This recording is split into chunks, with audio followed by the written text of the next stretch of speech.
Dul maloyo timo penj ni gangan mefoni kedong minista pila komponi kituro Uganda tini guchwala waka duke penj me klasa ngwen mesinia man UCE. Ikom lotino kwan aliba ngwen kiwi mago timo penj man percent PR bungwen tona bichel gokar penj man ki result 1 banyola ten kwan ni okar mabera mochere rom kwan mokene ilobo Uganda kany kere wako bene wabayar botin kar kena penj man getimo rejim ken mapol tipiri tini yup melo kange mochen tini chia beach nilwe apau ya dek medremia rio mwaka alibario Pierre rio ya bichel.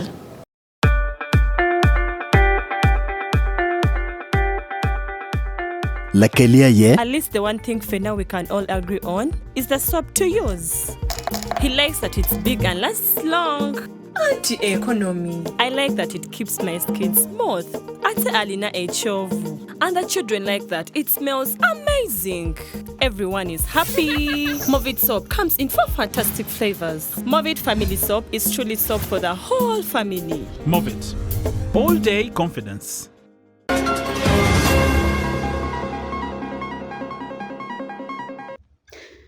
Gankal mefonye kituro tino chwalwa aduki penj pa klasa ngwen mesinia magotimo penj imwaka mokate. Ikom genduju lutino kwan ma okar penj 1% PR bungwen tone abichela bungwen.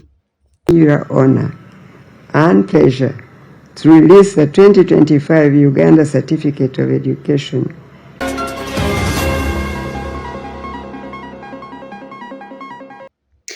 Ke kwara chulo chekimeti kachel kidul mapoko machiling twitch man UEDCL mejoko time wango luma tata e kamal melobo Uganda. Kima gino mi report yalo kipien mir wa pe wa kwet kachel kaga bachirika tikemo.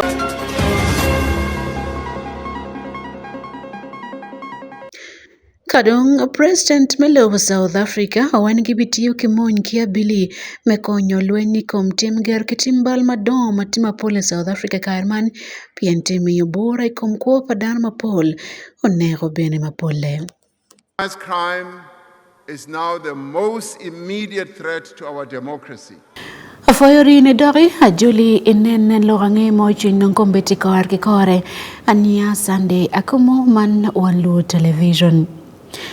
Dan nenogracho no matiladit maloyo dul maloyo timopeni Uganda man CEO ma Uganda National Examination Board UNEP yomachek owani 1% PR abungan tonne abichel abungan protein mogo timopeni kasa ngwen mesini ya mokate ngutiro karwa michero irom kwan mokene uyopo ni man berdul mario metimopeni te karikala manyien dobe lotiano kwan alip miya ngwen pieru ya boro miya bichel piro boro mogo choyo peny mane mokati kitma en odon wajukwere ikom kono penj man magitimo ni lutino kwan mago berutie mago chon kong chon metimo penj obelutino kwan alip miya ngwen piru abungwen miya bungwen ki pier ngwen abungwen nete kumen lutino kwan alip ario miya rika par ngwen kendo wakatimo penj ober percent man jero tona bit ikom lutino kwan mago chon metimo penj eni mwaka mokate wanen kong aduki penj man kombeti report matika bino eni man eyup miloga ngemo chwin. Ingechako karikala manyien ni gankal mefoni kituro ikar mandong gikero aduki penj bedo ikine me a ba ja da kidong e manon lobo romo latin no karo kere penj. Odong wani marome timo penj karman mokene kichoko jema latino tim ki gang kwana meki kabene mokene dong kiribo ki penj makitimo ni kawengi ribo kachel bedo percent PR yo kidong PR boro kore ki kore. Lutino kwan magitiki ngolo mano gikoino gen metimo penj yo moken mapati mwaga maukarni obe lutino kwan miya biro kia boro. Lutino kwan maube ober kin miya dek pier ngwen miario kanyira obedo miya dek pier bichel mago timo penj ke pokilo wot kimokene maromeno gen miya pier ngwen bichel mago timo penj imwaka alibario ke pier wiya ngwen. Ekom lutino kwan miya bier ke wilo lutino kwan magitiki pera meto wango bergen pier wiya biro magineno ping manano ko bergen miya chel ka para bichel lutino ma itgi uto obergen pier bichel mapekero machoj kwan mabe obergen pier bungwen kamukene wetiki ngolo matek obergen pier biro wi pier biro wi ario kadongol muken maono mietike medwo gen chao mechoyo penj ober miya dek pier ngwen wi adek. Ekin kwa ng'olo moken makineno benetilo tiano makitiki tuo sickle cell makitiki tuo aliliki moken makitiki pera moken mapod maguno mokene oberutie yawano miguri. Egomno tiano kwan makitiki ng'ol ni gin ang'wen pego beri kero mechoyo penye. Uyo poni mwaka mokati lutino kwan magotimo peny obe lutino kwan 420,000 1,150 magotimo peny kika choyo peny 3,475. E mwaka ma okaro chani 440 lutino kwan magotimo peny man obe lutino kwan 354,400 nyoni mono uwe lutino kwan magotimo peny ometiki pasent 2.2 obe lutino kwan 72,245. Igom lutino kwan eni weng imwagani eni uwe lutino kwan manyiero bedo poloya wobe lutino kwan manyiero magotimo peny obe lutino kwan 270,871 ma ochung' pi pasent 52.7 ka wobe obedo gin 204,242 ma ochung' pi pasent 47.3. Ekana madung tika chwalo wako aduki peny man Minister Peklo Lokomponye kituka Uganda man Mego Janet Museveni opoyo matek wat madung ikara man tika tijikin UNEP kidul men National Curriculum Development Center man NCDC. Eno waini mono kona matek yobo ken mapoini woro kwetu tuwale pieni mwaka man obedo mwaka mario metimo penye te curriculum manyen manopere tek ni waro mior betima be ikin dul arioni. I must, as always, thank God for this day when, as a ministry, we are releasing yet again the second set of results of the end of cycle examination conducted by the UNEB team. I also thank God again for the 20% increase in the total number of candidates registered for the 2025 UCE exams. This clearly indicates that more of our children who transitioned from primary to lower secondary level 4 years ago stayed in school to the end of the O-level cycle. That the National Curriculum Development Center is planning to carry out a comprehensive study next financial year, looking at the implementation and benefits of the curriculum in comparison with the previous one used at this level of education. The study findings in the report, as you heard again this morning by UNEB, were quite exciting to me. This educationist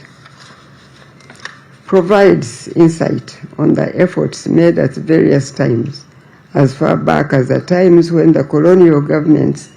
were here in charge of Uganda as a British protectorate. Most of these efforts were carried out through policy proposals from the work of Education Policy Review Commission. That westernized education was and still is a tool to uphold colonial structures and exploitation of Africans and the African continent. That, in quotes, today, Uganda's education system has accepted this revolution, where the normal secondary school curriculum emphasizes academics alongside practical skills, unquote. We, as a government, through the NCDC, have also embarked on reviewing the primary school as well as the A-level curricula to have them fully aligned with the competence-based O-level curriculum. I cannot begin to tell you how grateful I am to God today for allowing me to be part of Uganda's generation that is striving and driving a revolution in our homeland's education system today. I am glad to hear UNEB working together with NCDC and the Directorate of Education Standards that are going to intensify monitoring of implementation of continuous assessment in schools. This improvement in performance is by and large attributed to the fact that teachers have adapted their teaching approaches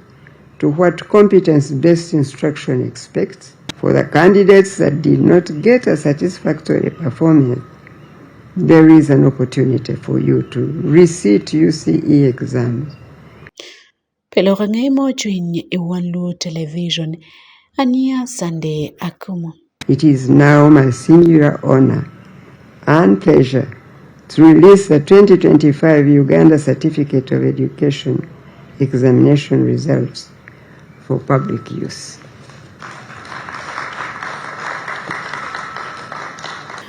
Lutela meke kwa rachuli kucheke metit kachil kedun malayo poko machi link to the Uganda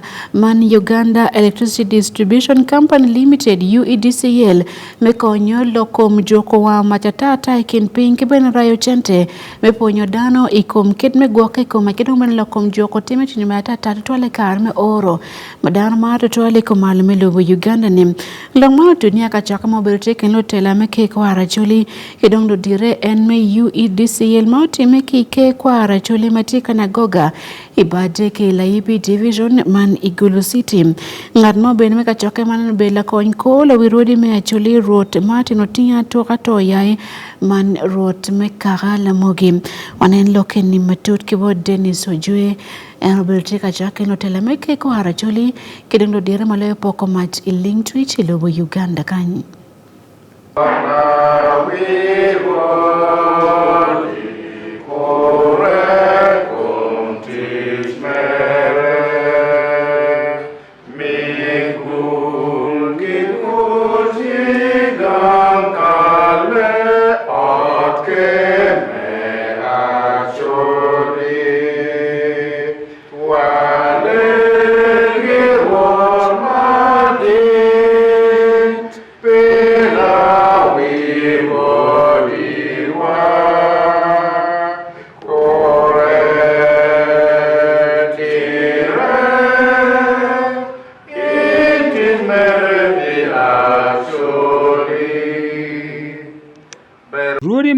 magiti loba choli itedul makelone ke kwaro acholi butiro chieke meripo ching metic kachel kedul maneno lokom poko kikubo mach ilobo Uganda meneno ne gien gitiyo matek meponyo dano wek yen nyotian yen makubo mach nyo maketwe waya iwiye pe wangwaro ikar me oro Martin Otinya atura utoyai la konko la wiruri me acholi madok en benetie ruot meke la mogi eno wajone meno kere ke mageno mi report yalo kipien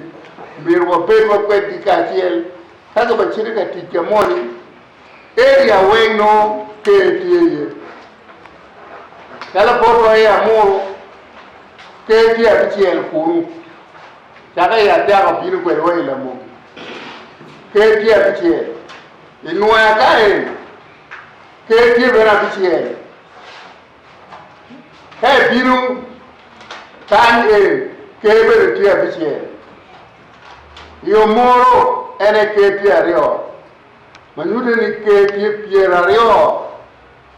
ke piera rio matitun kani kawa beru kwe di kachiel mawa maka lili kilo ngwane okono polo wang kono ngo pero mudugu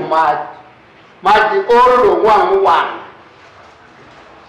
Virgino ngiri pero mudugu maji mi oro Wandum weng no kadi gigi oro mere jalo ma kumani chai no liela ti manyude wane ne ya miru wa begi flani Paul eni umiru fu tere ope malai malai Paul eni ye fu tere ope malai we karman pe Paul wang energy mu miru wa begi wa kwedi wa nen watimu nini lok mano kati I kachoke mauti me chi angwen ikien rudi mo meke kwaro acholi kachel ke lutich madon mako a ke gankal padul makelwon Uganda Electricity Distribution Company Limited magang kalgi pitung komalo tie Igulu City meneno ne kilwenyo ikom mach oro mawango atura wao bwa wao lum kabenung la chen timobal mawango yen makepierogi mekupo waya memacha lengtwech dulman gen guneno ne miro gen giti kachel wekenene ke ponyo dano magen gitie ikaber mapat iken charo wang papol an kirma inero dano kia wade kwele pol bere pod kin jome mach pol titai pario pol achiel no tiema kuma chol magino tweetingo pol mukele kitermo no ta wengi pe tweetingo no ema pe tweetingo lo ne en mawang pe tweetingo lo ni ene mawang pele ni diken luak matung pot bajale ia muara kacang ambil wajib pol kakin macam kin luti macam mat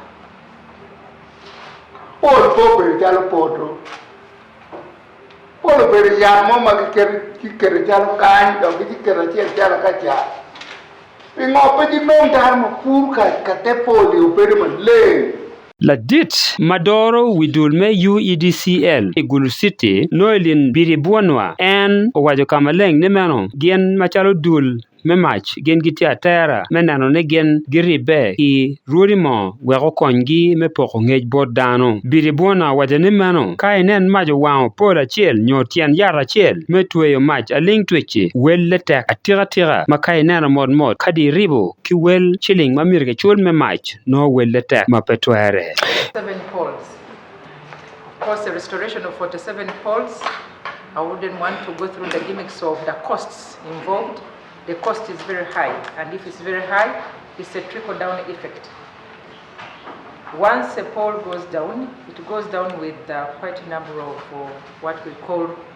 cables. It will go down with so many. But restoring it, the cost of restoring it,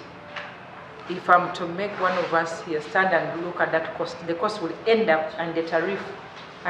is what you pay.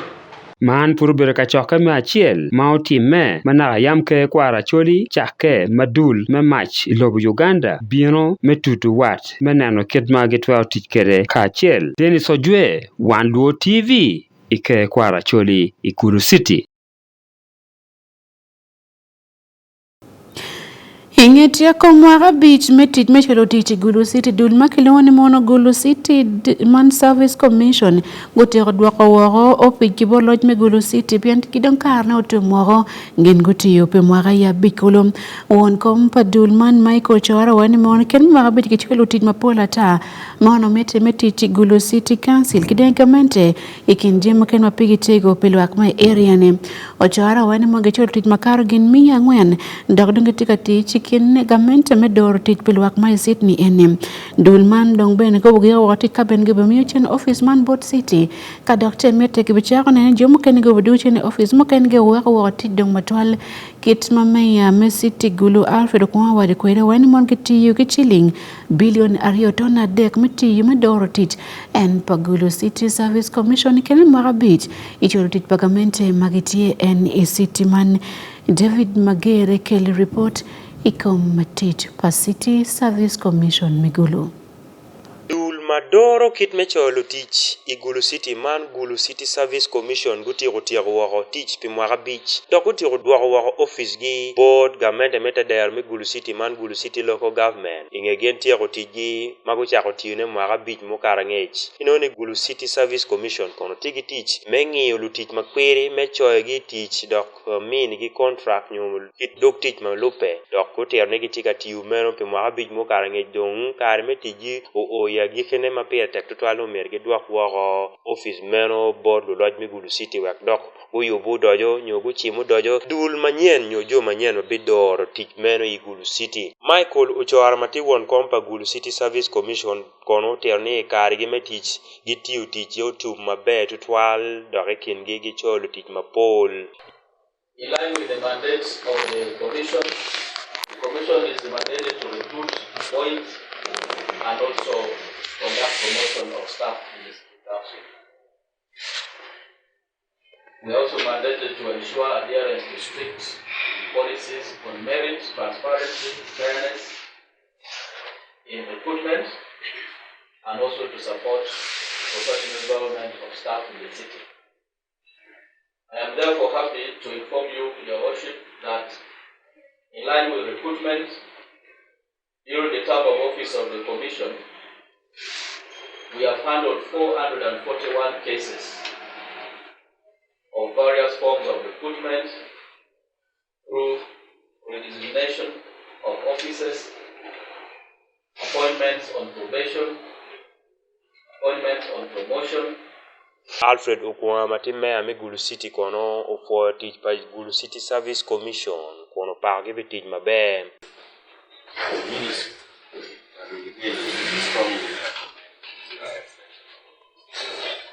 The city has funds that has been allocated up to the tune of about 1.3 billion for the recruitment of new staffs. And these staffs are very critical to the functioning of the city. With me here we have the city fiscal planner, city planner, chief finance officer, community development officer, city environment, principal environment officer,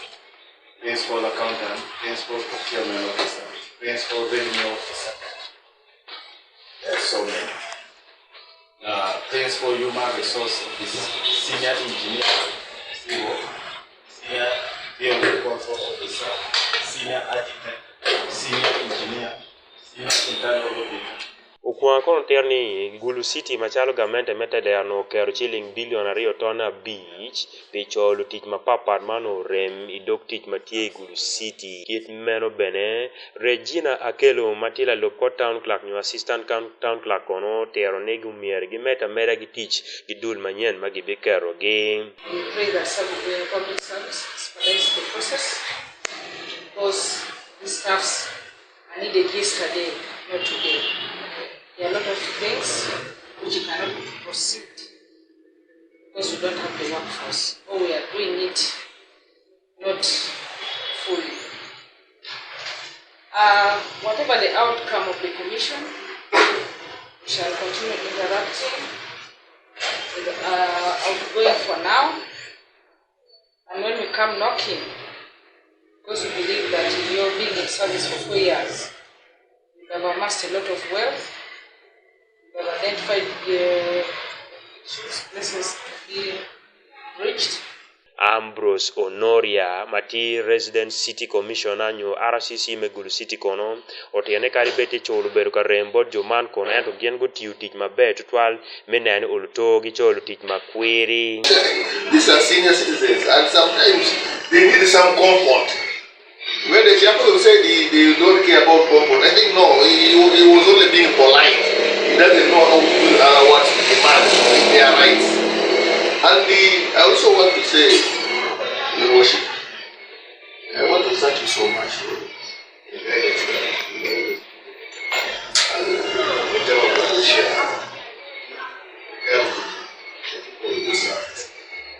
I know the time will come when you will not be sitting with us, but even me, the time will come when I will not be here. But at least I'm happy that by the time I leave here, I will leave a city which is well organized. Ino ochoara kono bene omiyo gina tima malupe koni kin tich ma wae gi timo tie cholo tich maromo 441 e kom dok tich mapapat. Until 18th of January 2026. It is therefore a requirement that when the term of office expires, we relinquish office to the next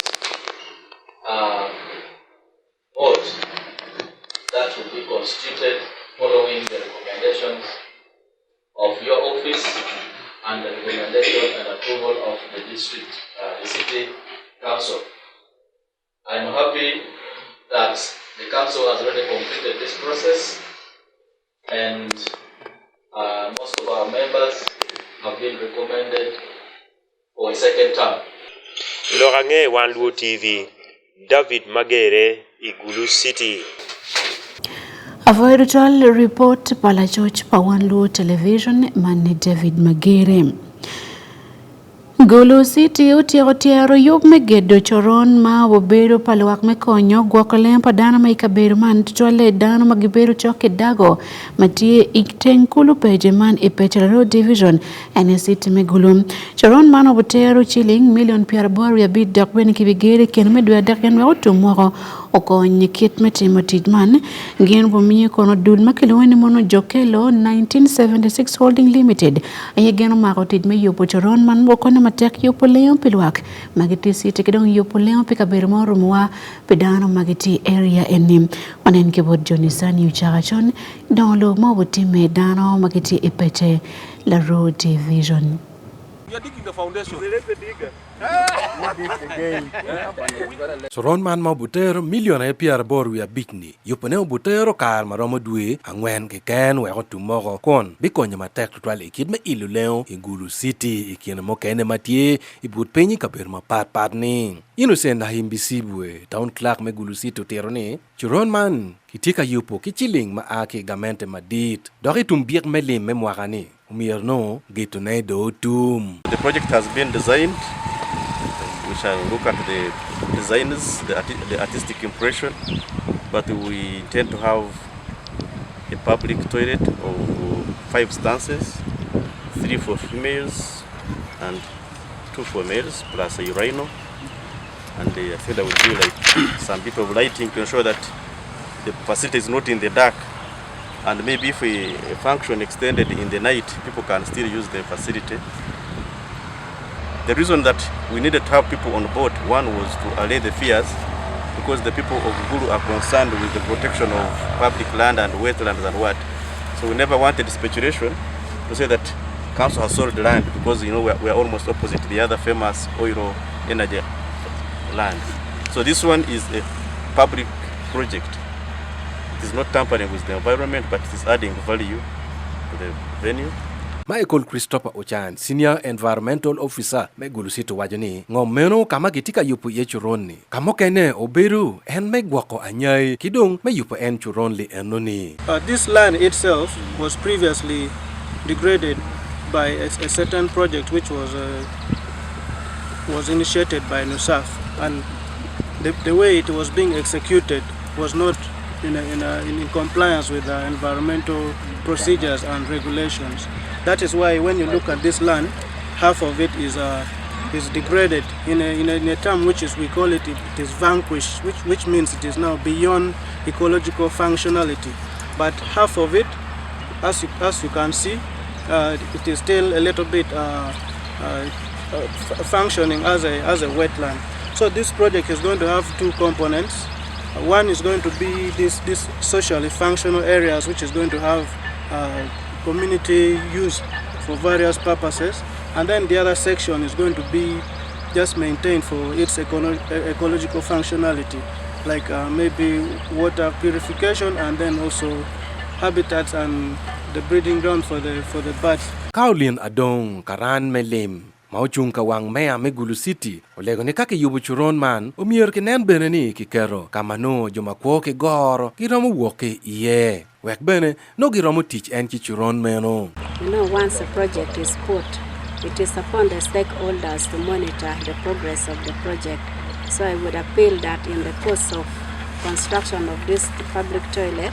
let all the stakeholders be involved. Since this is an inclusive city, when the contractor is making this public toilet, please make sure that the pathway leading to the toilet is clearly demarcated. I'm emphasizing this for especially those with visual impairment. For them, they need object to feel, to locate their way. So make the path very well such that wheelchair can roll and also such people can locate the toilet. Patrick Ogwang, ng'at maneno lok mayot kome Gulu City, umoko ni donki yubo churon idiboma Gulu City mapol. Dok ni man bi ilu leo e Gulu City meto ikin churon mukene ni. Kani pasen me leo e Gulu City timaromo Pierre Boru ya bichel. Ka ki site ele otika chiel ichuka berupo mak yo tika tiji otika chiel chukla chol reti maba otika re ba ka underground scan tia otika tiji oti chuk cabbage chukla yibe lo chuk cabbage tia otika re chuk wilobo otika re ba peje. We're majorly making for public use. But we can go extending schools. Almost about 15 schools. So basically, those are facilities material directly controlled within the public places. Data was incorporated in the design. So another part of the public toilet within the city. Peter Banya ngad malubo ko RCC Dok Doro Pajilaro Division e Gulu City oparo don Loboman ni bi ilu Gulu Malo Dok ni luak umiro nen don Loboman ki chunya chiel. The Paja stream should be maintained, and here we are. The thing has been maintained, I think now going to a year, and now today we are going to have a public toilet. I could call it a modern public toilet, the first of its kind in Gulu City. And for me, that is an achievement. And this is the biggest achievement of 2026, one of them. Of course, the biggest was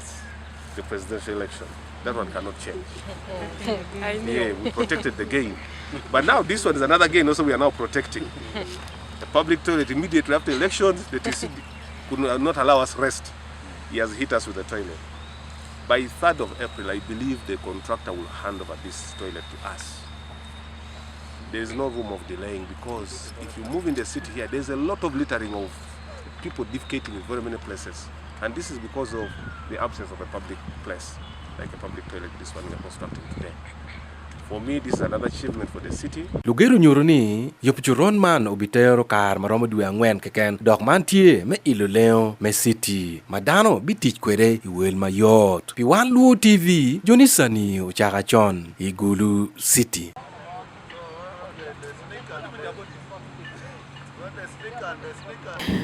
Hello, angaya mukene gang kwan makayabo menipo ikamlieli Archbishop Machon me Church of Uganda senjanan luo mtika loko kwa paluye mapol magiti city megulu kaberu man niti kono me yupo kwa padana mapol kene kiluo ki agang kwan man kiluo ni Archbishop janan luo Theological College matie ibade kila ipi division ikina jima pol magipointe lo kompoindo teladini maginocha pa ticket diploma kidong man ordination onyo wiro eno telmewa ko chakti yutit mauchwin iyo mekwero ko kedong nipo pilele Archbishop Metian Pierre ngwana bongwana botime emochwini kaberu mati wigweng man ikitkum district obotime ninda para bichel mejumi ario imwa eni bopore chiang baraja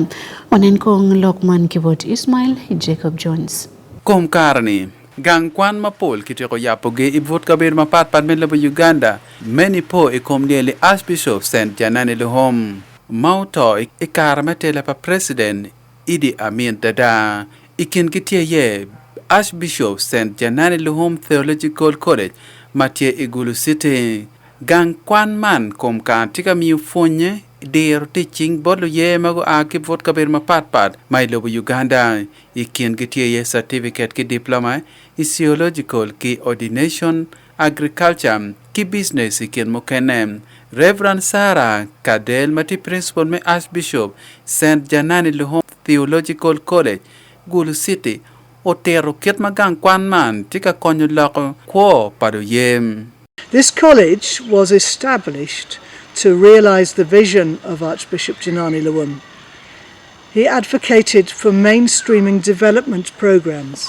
in the training of church leaders. He wanted to have church leaders that cause physical and spiritual transformation in the community where they serve God. So the vision of the college now is to equip outstanding students to be leaders in theological knowledge and developmental experience, in practice and in theory. Luthian kwan magitika kwani kumkane gang kwan man go ai vot kabir mapat pan medlu Uganda Antopol gigo aki district me actually. So we are working to offer this forward in farming, which is also called Farming God's Way, which teaches people how to use the land well, how to use mulch, how to not disturb the soil structure, so you preserve the structure of the land, and how to rotate the crops effectively and manage pests with some chemicals, but the minimum of chemicals, so that we use the land really wisely. We also want to teach students how to manage chicken and pigs and these other animals to good effect. But alongside agricultural skills, we're teaching business skills. Gang kwan man komkan tika miyo fonye irome chaba ticket ki diploma Physiological ki ordination. Richard Oyet Mathieu Catechismo a Kilakang Ilamore District tie iken lotiano kwan lo ba lua ni benis ben work no ngej ni joining college makan machalo la ti paloba tie e karma obino chiwa no kabero kantie mabe ma environment wate ke kwan mi ti pa paloba tie obino chiwa tie kano ngej fontie mabe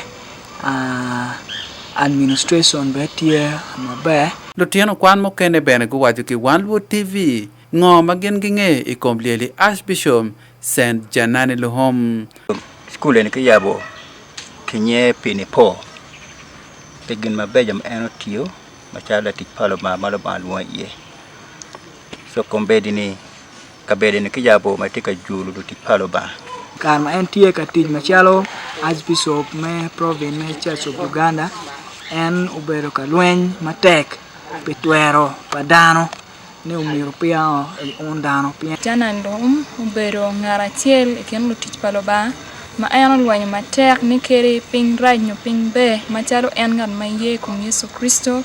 mira en chuini ye ne kona lweny pilok paloba lweny be pitwer padano waneno lo ba ye pi wachiel ni pen kwedong tie ento waluoro lok paloba kwowa kuno wa por ki kien ma en lati eno chunkere yo paloba mati and Susan Aboa Matila ye chelmo aki Christ Church Gulu City wajani ye yom total e komfonye magang kwan man te kamiyone kilo tela din mage aki gain lega matie ilobo Uganda Paul roti paloba magiti Anglican Church at the Diocese of Northern Uganda Gian pole wen go aki gang kwan kan go kwano kan kamukeni do cher mero kwan gi kamukeni an ke por gi keta gi tiyo kere ne papate moni no tie ki jo mukeni ni tinyur ni pate tie ni kin ba gi fonyo kere ki dang gi keta gi rooming kere ki lo tiano kwan tie paro ba tie no jo mukeni ma go kwano kan jo kumbeti gi ti bishop mukeni be dongo no retirement la bole kere wa Karen bishop ma me gwa gucharo ki boy ko kole kan tiklu dir kanicho mapol madongu kar guno retirement kido tich eno ka ndu mor no ne gucharo ki kan ka dongu siar go met ki kam kene Malope kilok pakudel gitiki neno meketo causes mapol maikene tie ye social work wero kon me chopo pero mapol matie ikom karman because clergy are servants of God, but in fact all Christians are servants of God. And Janani Luwum had this vision for physical transformation as well as spiritual transformation. We really want to see this area raised out of a poverty mindset into realizing the riches that we live among. So we are going to bring new courses. We're working with Ndejje University to bring a course in primary education, diploma in primary education, to upgrade our teachers and give them a good Christian mindset as they serve our pupils. We want to bring a course in social work so that we can begin to address some of the traumas and difficulties that this region has been through. And we want to bring a diploma in business administration so that we can teach the skills of entrepreneurship and business development and help the whole region rise out of poverty. en otirne menom neno gitieni lutela dini magino fonye igang kwan man umirgen kubet kidero kit me fu kidong jimi mukene machalo biashara gang kwan man magitike wat ki diocese me Northern Uganda ne uchake mwakali bachel kimiyabungan ki Pierre Boru chen dak bene lieli the right reverend Benoni Ugwan mau ber bishop machel me diocese me Northern Uganda ene muchakom gang kwan man bene tiga no kon ki bolo be kit kidong bene gain lega mukene magitiga aki lobolayam Ismail Jacob Jones P1 Television Igulu City. Kawero lo bachuli wadire wachero ilai kwani a district ngan mochung piberuan komel si adek me atong tidi sub county Patrick Onyum okwang oyeni kuyulo ene wangim karibe ni mono entry office dog no beno chung ite party NRM ngat molo en ayobero James Adupola chung party UPC ibulo kuimoti me chokchokim ikarama lokelo cholo ngaya tini man Onyuma oyeni kilo eni kuimanda rebiti matakaribe de pay office pelwa kamagitie isab county ya tong tidi kwania district Solomon Okawo tie kilok matut Onyumu kwang won kama degma tong tidi doharana duong menarem i district mekwania urwenye kompo James Adupa amag bendera me UPC iyera me gamenta tidi metedero amotu machichoki aluber kere dugi me yera amesara kezia birungi abuwa kome yera i district mekwania utwalo ho ini ndu yangwen medu yo imuhari ya pirewa bishel Onyumu kwang unuo kuitutumia chiel imia biro kede perio ya biro ka Adupa nuo kuitutumia yo imia ngwen kede pia deku ya boro kezia otetucha Dupa amobera doro chohere megombola tong tidi achalo won koma dek amo yeru nyen pia tong tidi ilokere kedo choamut ichiam beach Onyumu kwang uya dugi me kui rutungo anata moni achalo ngata puonyere kede ngata me worchi ana jolo dugi me kui kede chian riorio bien gino mo lori democracy ni meaning ereno democracy te koperni tela bedo majo yo enakero kata ko bedi ko habia ye nyuku jabia ye to nyungi lwa no kero ana ye ni kuira wor machani olanya ko malanya di cheng pedango kwalo kuira mor manu no bedo mira lwa me atong tiri amana mi do ko ni ana tike de wora duong kom kuira jo bolo dana ko ni ana ti ready ni kadwe ma bichu ramo ati very ready me kwanye je me tisha te mi yugo dana nyen na me lwa ye da bino ye mem wake kare mena ni en utiu tikere aber Onyumu tiro ni poro kwir achala dugi me tubere kere lwenye yipare menarem jo beru penya to twal na hichana jo te peni mo mi por kwir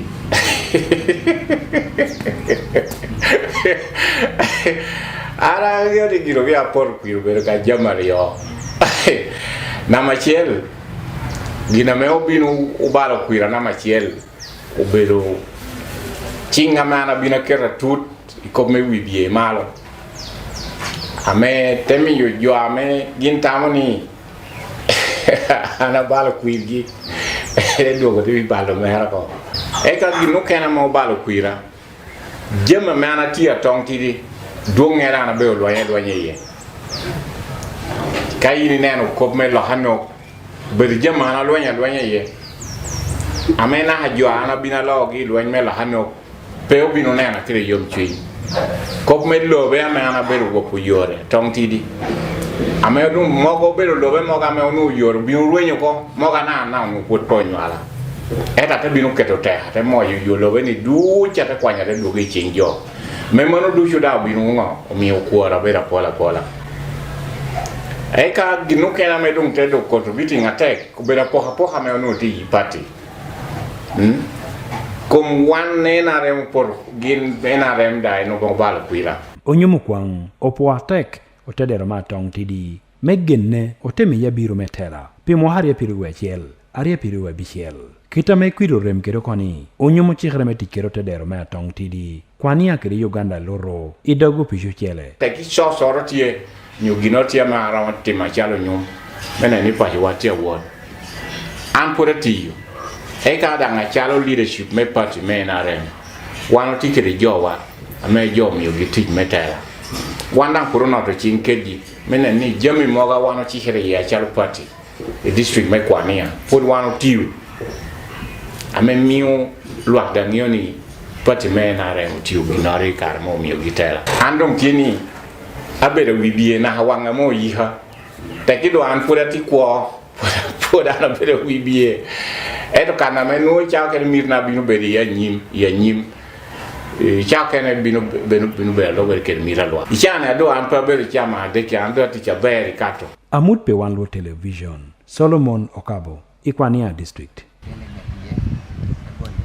Ikabare Maido district Lutelario Magiti Rome sub county man wegi kom nonguri tela batolpe mwaka para bigo bachara mwaka bit mokene matika bina nyim enim Paul Ewoyo mepati FDC ke yerme doctrine office pelwak maya perikira sub county ingebero doy office man pe mwaka pa ya bit kala chu mokene Charles Ojuku mepati UPC beno bo doctrine petiane me angwen pelwak maya chero sub county Michael Nyela Church pa Wanlu TV oberkaratu matut pingo jamagori office ngo magen ngetiam pelwak ben neno pelwak tiningo ekom gen tam getiningo ekom mabit matika bino anyim enim onen kong Lokman ko arki kore kombete yuk melo ngi mo chuni itikanene kan ki Wanlu television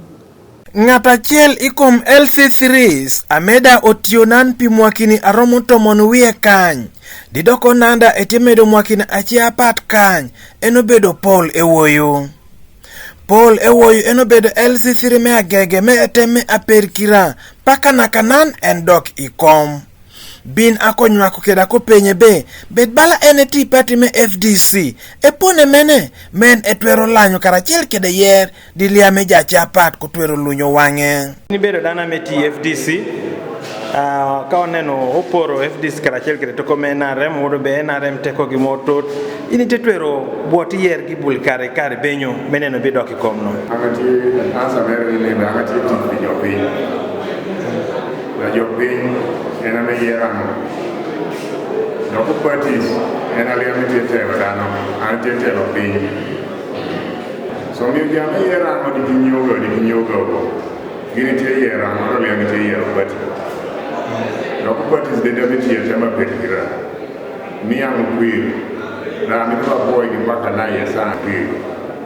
me do is me chairman de wetema perkira bitamo one Anda po jo bi tutwa be bala yo tie chocho kubi kiri chama nying bati danga po yo uri ko ne ni be bati le ada apenya chetie be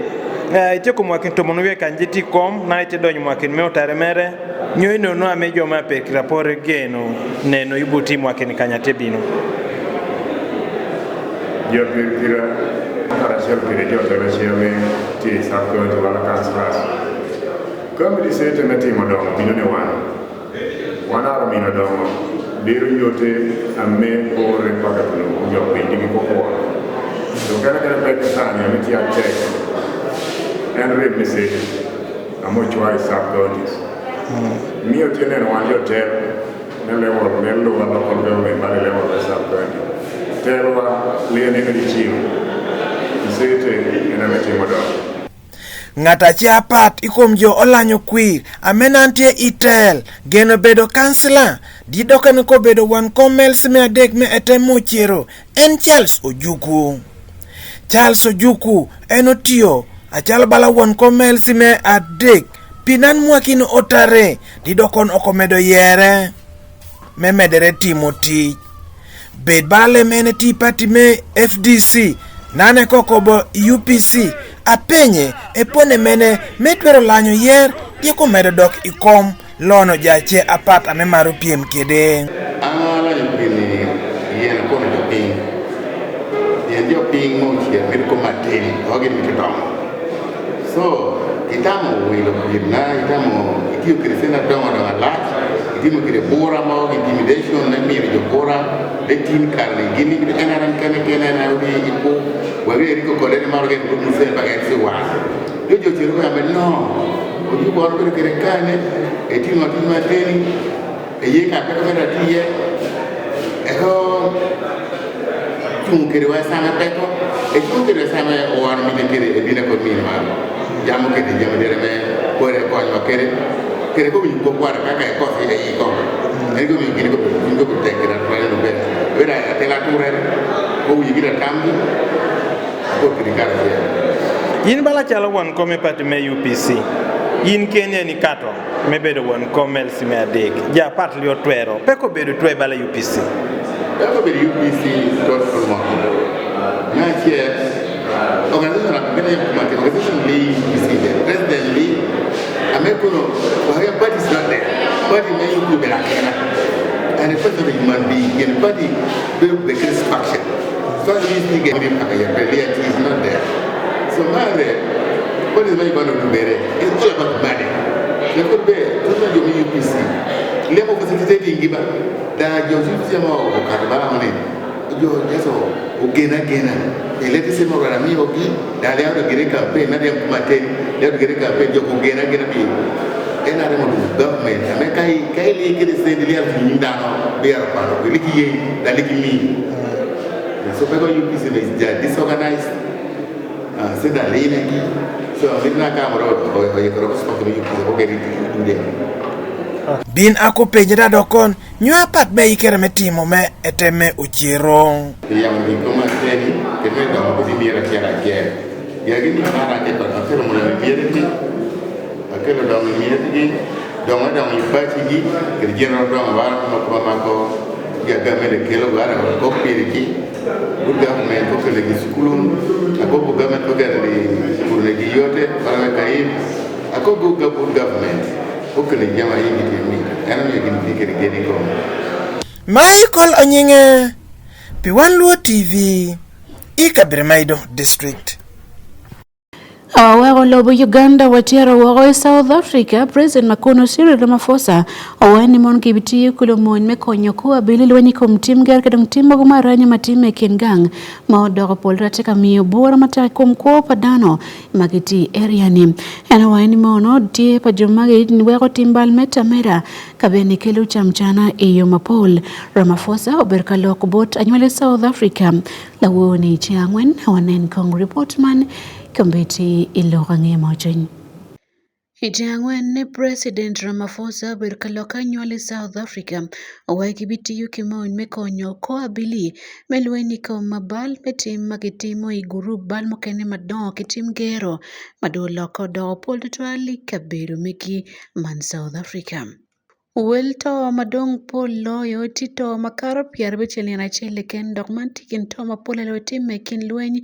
ikin dul magiti gman makilungo gini gang dogno gitiyo kuyere machek paye area me Cape Town ya gikne kulu kono neklo muomuke ni mauti me kino bere Johannesburg ikabedo makiluni Gauteng province. President Ramaphosa wani mono time bal manadano time dul dogno ko yope yowe tima pol teka miyo bore kumloja luaka bene miyo bore mataki kumkuwa padano kachel kidongo teki chalim. Endo cheke mechwalo idi gudi katich man dul me South African National Defence Force mekonyo kwa biliwa kuti kachel eno wajo lokman bot otmoko chik milobo South Africa. Jemo kene magibitiyo kere yeketu abili makaro aliba bikimia beach kon bene kimero koki abili magitimo kwedo bal makimiyo mong mapol bot en lokwet madon pa abili makikon lwen ikombal makitman. Organized crime is now the most immediate threat to our democracy, our society and our economic development. Our primary focus this year is on stepping up the fight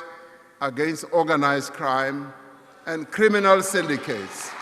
Ramaphosa wani mono pero madong de loenti kwanyo kwa padan mapol kabene miyo bora bolu timbia chara makimero chara karolim gima do mano nyalonyo mano gromo timo ginmo South Africa pien pingti maraj dano wenti maluo.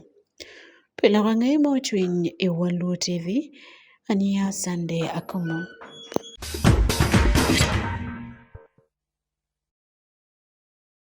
Elokom turu dunadoro turu dilo Uganda man fufati omiyud man makti adek muleme bot team Kitara FC inge turu mo berupere kin Vipers ese kidungan Kitara man omiyorbeti turu me Uganda Premier League kento ke Vipers uke ngwara turu man doke mwone gino goberuti jema perwate ke lokom dongo turu dilo Uganda man dong makti adek kochero bot man Kitara FC labo tugo mautimani Anthony Papera tiki reportman kor ki kore.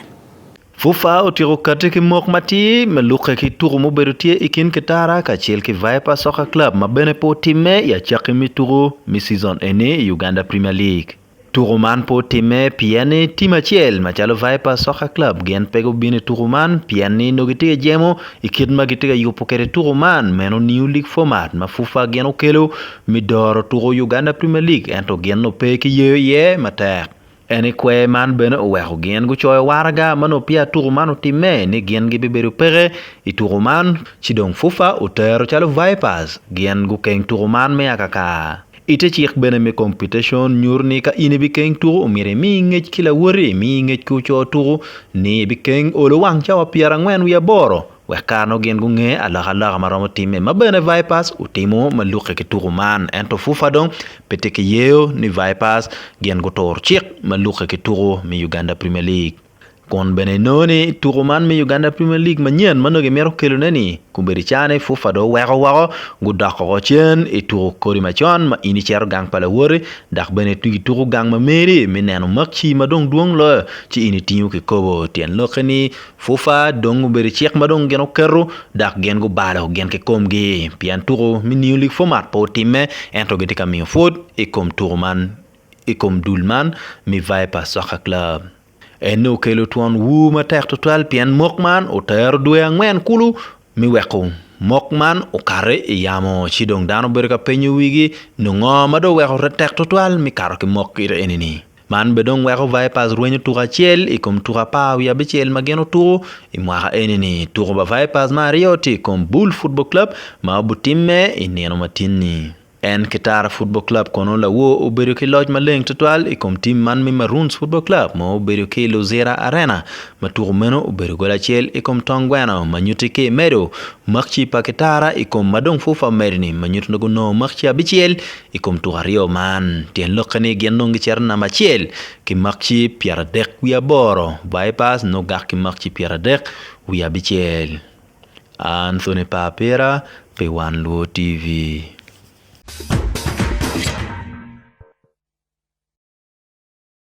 Kon manogi tika koro awene madul mador lok mito dil Uganda bukati kwere kinino magien dok gibi goyo dro nyo teto nyo keto kit ma teams buturu kwere rom turu mukene ipiem turu me Stanbic Uganda Cup pe mwaka turu alibario gipiari wa beach alibario gipiru bicheltia waranyimi kono teams magi agi komalme Uganda gitiegi yom twin dok it gitia tayar pe korniano mene magi bingeo anga magi bimako ikin teams magien go karanyim I round of 32 ipiem turu me Stanbic Uganda Cup pe mwaka turu man matika waranyimi kono ti ye teams angwen muchwiny magi agi kumalme Uganda kama teams ario aki Laon Sub Region ka team achiel aki Acholi kada achiel mokene aki West Nile ikin team magi aye pa Jule Lions Football Club ma agi pa de district mani Acholi Sub Region ngegen goyo paida Black Angels me Zombo District ichiario kono gen kono dongu karati kon gen golo paida Black Angels golo ari kumachiel tuo motime ki ba Papa Jule Lions mati pa de district team mena Mario aye Red Devil Football Club ma ake Lira City nge make wako golo jer kum jer gi Nebi Central mani tumcha bet mokar chingcha bet kono Red Devil loyo Nebi Central Football Club men Nebi Town Council Nebi District golo abiji kumangwen igwech me penalty kama no gen go make wako team mena madek ayeti Black Sport Football Club ma ake Lira City nge gen wor chen katuri Bumati United mani Rukungiri District kono gen go loyo Bumati United golo ari kumachel mo wer gen giti turman me Stanbic Uganda Cup ka team mena mangwen ti Ondu Paraka Football Club kari juma pol go chaye ne genno ge bo kar me chera nyim dum Paraka Football Club kon ma aki Arua City ni uchumi dano kama gen go chanyo ka Bale City golo achele kom gola dere kom achel tour mote mechi ambechel meno mando wero team angwen magigiti atayar pe war nyim ki teams mo kene ma poli vuju Uganda pe koro draw me Stanbic Uganda Cup round of 32 man team pia dek wi ario magibu tuko do kengi meneno nga bu kar me chere rounds ma pawe bichel nyo round of 16 ikin team mo kene kon magen ben go kare round of 32 tu kono inoti Vipers Football Club maturi Uganda Premier League mukene tie Sports Club Villa and ben turi Uganda Premier League ka Kampala Capital City Authority Football Club gituru ben Uganda Premier League team mukene ye Express Football Club turi Uganda Premier League ka Uganda Revenue Authority ben turi UPL Police turi UPL Maroons turi UPL ka Entebbe UPPC ti team mao a pingitwal turi Regional League me Entebbe Municipal Bull Football Club turi Uganda Premier League Uganda People's Defense Forces Football Club turi Uganda Premier League ka Lugazigen turi Regional League Ketara Football Club turi Uganda Premier League ka NEC ben turi Uganda Premier League Mbara City Council turi Uganda Premier League ka Topa turi Rwam Regional League Football Classroom mageno yo kwanyo Calvary Football Club me Yumbe District ikono gen turi bene Regional League Kataka Football Club turi Fufa Big League Kigezi Homeboys magen tika turo Fufa Big League Melody Stars Football Club turi Regional League Karu Karunji turi Fufa Big League Motelere Football Club gen turi Regional League Punyaraguru United Football Club gen turi Fufa Big League Pajule Lions Football Club gen turi Regional League me Northern Uganda Red Devil Football Club turi Regional League Happy Boys Football Club Kagaba gen turi Regional League Iganga United turi Fufa Big League Kumi United turi Regional League Amus College turi Regional League Tugazaze Football Club turi Fufa Big League Black Spur Football Club turi Fufa Big League Ondu Paraka Football Club turi Fufa Big League ka 6 o'clock Football Club gen turi Regional League donc biak tieni draw Mestan Big Bank Uganda Cup around method 2 bonombo teme itum dwe ma Rio man kama teams pia de ku ya Rio man getika kora nga gabibe ma one e kom tour mapapat matie kabino lorange kom tour One Luo TV David Magere